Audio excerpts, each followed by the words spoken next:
Diary, February, March 1947. The land beyond the poles. The exploration flight over the North Pole. The inner Earth. My secret diary. I must write this diary in secrecy and obscurity. It concerns my Arctic flight of the 19th day of February in the year of 1947. There comes a time when the rationality of men must fade into insignificance, and one must accept the inevitability of the truth. I am not at liberty to disclose the following documentation at this writing. Perhaps it shall never see the light of public scrutiny. But I must do my duty and record here for all to read one day. In a world of greed and exploitation of certain of mankind, one can no longer suppress that which is truth. Flight log, Base Camp, Arctic. February 19th, 1947. 0600 hours. All preparations are complete for our flight northward, and we are airborne with full fuel tanks at 0610 hours. 0910 hours. Vast ice and snow below. 0915 hours. In the distance is what appears to be mountains. 1000 hours. We are crossing over the small mountain range and still proceeding northward as best as can be ascertained. Beyond the mountain range is what appears to be a valley with a small river or stream running through the center portion. There should be no green valley below. Something is definitely wrong and abnormal here. We should be over ice and snow. To the port side are great forests growing on the slopes. Our navigation instruments are still spinning. The gyroscope is oscillating back and forth. 10:05 hours. I alter altitude to 1400 feet and execute a sharp left turn to better examine the valley below. It is green with either moss or a type of tight-knit grass. The light here seems different. I cannot see the sun anymore. We make another left turn and we spot what seems to be a large animal of some kind below us. It appears to be an elephant. No, it looks more like a mammoth. This is incredible, yet there it is. Decrease altitude to 1000 feet and take binoculars to better examine the animal. It is confirmed it is definitely a mammoth-like animal. Report this to base camp. 10:30 hours. Indicator reads 74 degrees Fahrenheit. Continuing on our heading now. Navigation instruments seem normal now. I am puzzled over their actions. Attempt to contact base camp. Radio is not functioning. 11:30 hours. Countryside below is more level and normal, if I may use that word. Ahead we spot what seems to be a city. This is impossible. Aircraft seems light and oddly buoyant. The controls refuse to respond. My God! Off our port and starboard wings are a strange type of aircraft. They are closing rapidly alongside. They are disc-shaped and have a radiant quality to them. They're close enough now to see the markings on them. It is a type of swastika. This is fantastic. Where are we? What has happened? I tug at the controls again. They will not respond. We are caught in an invisible vice grip of some type. 11:35 hours. Our radio crackles and a voice comes through in English, with what perhaps is a slight Nordic or Germanic accent. The message is, "Welcome, Admiral, to our domain. We shall land you in exactly 7 minutes. Relax, Admiral. You're in good hands." I note the engines of our plane have stopped running. The aircraft is under some strange control and is now turning itself. The controls are useless. 11:40 hours. Another radio message received. We begin the landing process now, and in moments the plane shudders slightly and begins a descent as though caught in some great unseen elevator. The downward motion is negligible, and we touch down with only a slight jolt. 11:45 hours.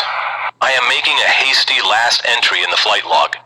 Several men are approaching on foot toward our aircraft. They are tall with blonde hair. In the distance is a large shimmering city, pulsating with rainbow hues of color. I do not know what's going to happen now, but I see no signs of weapons on those approaching. I hear now a voice ordering me by name to open the cargo door. I comply. And log. From this point, I write all the following events here from memory. It defies the imagination. It would seem all but madness if it had not happened. The radio man and I are taken from the aircraft and we are received in a most cordial manner. We were then boarded on a small platform-like conveyance with no wheels. It moves us toward the glowing city with great swiftness. As we approach, the city seems to be made of a crystal material. Soon, we arrive at a large building that is a type I have never seen before. It appears to be right out of the design board of Frank Lloyd Wright, or perhaps more correctly, out of a Buck Rogers setting. We are given some type of warm beverage which tasted like nothing I have ever savored before. It is delicious. After about 10 minutes, two of our wondrous appearing hosts come to our quarters and announce that I am to accompany them. I have no choice but to comply. I leave my radio man behind, and we walk a short distance and enter into what seems to be an elevator. We descend downward for some moments, and the machine stops, and the door lifts silently upward. We then proceed down a long hallway that is lit by rose-colored light that seems to be emanating from the very walls themselves. One of the beings motions for us to stop before a great door. Over the door is an inscription that I cannot read. The great door slides noiselessly open and I am beckoned to enter. One of my hosts speaks. Have no fear, Admiral. You are to have an audience with the Master. I step inside and my eyes adjust to the beautiful coloration that seems to begin to see my surroundings. What greeted my eyes is the most beautiful sight of my entire existence. It is, in fact, too beautiful and wondrous to describe. It is exquisite and delicate. I do not think there exists a human term that can describe it in any detail with justice. My thoughts are interrupted in a cordial manner by a warm, rich voice of melodious quality. I bid you welcome to our domain, Admiral. I see a man with delicate features and with the etching of years upon his face. He is seated at a long table. He motions me to sit down in one of the chairs. After I am seated, he places his fingertips together and smiles. He speaks softly again and conveys the following. We have let you enter here because you are of noble character and well known on the surface world. Surface world, I half gasp under my breath. Yes, the Master replies with a smile. You are in the domain of the Ariani, the inner world of the Earth. We shall not long delay your mission, and you will be safely escorted back to the surface and for a distance beyond. But now, Admiral, I shall tell you why you have been summoned here. Our interest rightly begins just after your race exploded the first atomic bombs over Hiroshima and Nagasaki, Japan. It was at that alarming time we sent our flying machines, the Flugerods, to your surface world to investigate what your race had done. That is, of course, past history now, my dear Admiral, but I must continue on. You see, we have never interfered before in your race's wars and barbarity, but now we must, for you have learned to tamper with a certain power that is not for man, namely, that of atomic energy. Our emissaries have already delivered messages to the powers of your world, and yet they do not heed. Now you have been chosen to be witness here that our world does exist. You see, our culture and science is many thousands of years beyond your race, Admiral. I interrupted, but what does this have to do with me, sir? The Master's eyes seemed to penetrate deeply into my mind, and after studying me for a few moments, he replied, Your race has now reached the point of no return, for there are those among you who would destroy your very world, rather than relinquish their power as they know it. I nodded, and the Master continued. In 1945 and afterward, we tried to contact your race, but our efforts were met with hostility. Our Flugerods were fired upon, yes, even pursued with malice and animosity by your fighter planes. So, now I say to you, my son, there is a great storm gathering in your world, a black fury that will not spend itself for many years. There will be no answer in your arms. There will be no safety in your science. It may rage on until every flower of your culture is trampled, and all human things are leveled in vast chaos. Your recent war was only a prelude of what is yet to come for your race. We here see it more clearly with each hour. Do you say I'm mistaken? No, I answer. It happened once before. The Dark Ages came and they lasted for more than 500 years.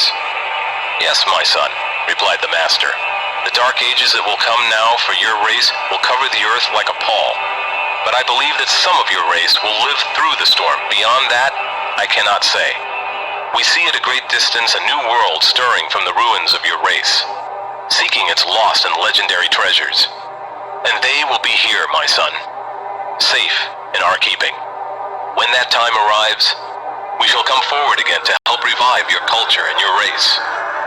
Perhaps by then, you will have learned the futility of war and its strife, and after that time, certain of your culture and science will be returned for your race to begin anew. You, my son, are to return to the surface world with this message. With these closing words, our meeting seemed at an end. I stood for a moment as in a dream, but yet I knew this was reality, and for some strange reason I bowed slightly. As in a dream, but yet I knew this was reality, and for some strange reason I bowed slightly, either out of respect or humility. I do not know which. Suddenly I was again aware that the two beautiful hosts who had brought me here were again at my side. "This way, Admiral," motioned one. I turned once more before leaving and looked back toward the master. A gentle smile was etched on his delicate and ancient face. "Farewell, my son," he spoke. Then he gestured with a lovely, slender hand motion of peace, and our meeting was truly ended.